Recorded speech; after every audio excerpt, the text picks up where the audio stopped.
Papa mummy के लिए best gift Saregama कारवां।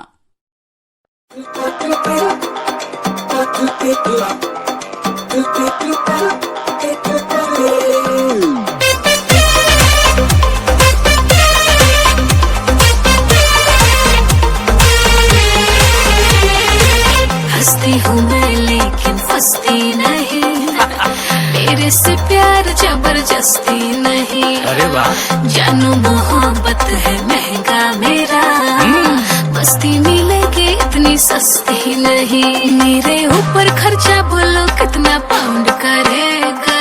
तो सुनो, डीजे जब साउंड करेगा कमरिया राउंड करेगा, बीट पे ढिंचक पूरा एक राउंड करेगा। डीजे जब साउंड करेगा कमरिया राउंड करेगा, बीट पे ढिंचक पूरा एक राउंड करेगा।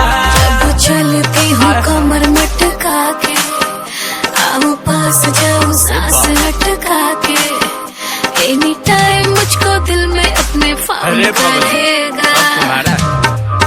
डीजे जब साउंड करेगा कमरिया राउंड करेगा, बीट पे ढिंचक पूरा एक राउंड करेगा। डीजे जब साउंड करेगा कमरिया राउंड करेगा, बीट पे ढिंचक पूरा एक राउंड करेगा।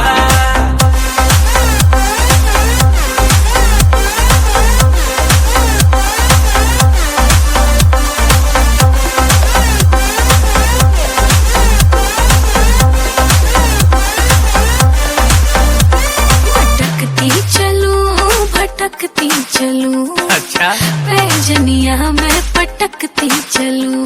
अरे छमक छल्लो धीरे चलो, पाँव बढ़ाओ सल्लो सल्लो, सरका जाए पल्लो पल्लो, लड़के बोले हल्लो हल्लो। देखे मुझे नजर गड़ा के, जाऊं दिल पे बिजुरिया गिरा के।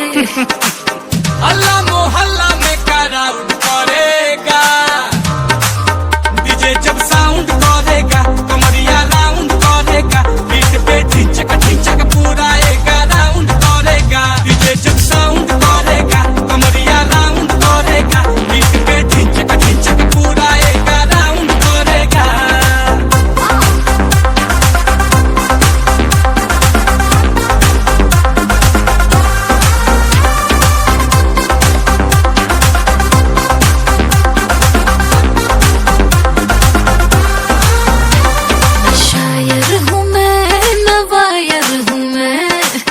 चल जाएगा फायर हूँ मैं।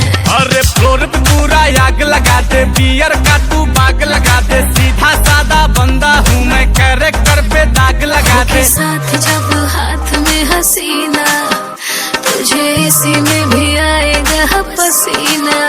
होगा धूम जब बूम ये राउंड करेगा। डीजे जब साउंड करेगा कमरिया राउंड करेगा, रात को आ जाना बेबी जवानी पाउंड करेगा। डीजे जब साउंड करेगा कमरिया राउंड करेगा, बीट पे ढिंचक पूरा एक राउंड करेगा। क्या बोलती, चलती क्या?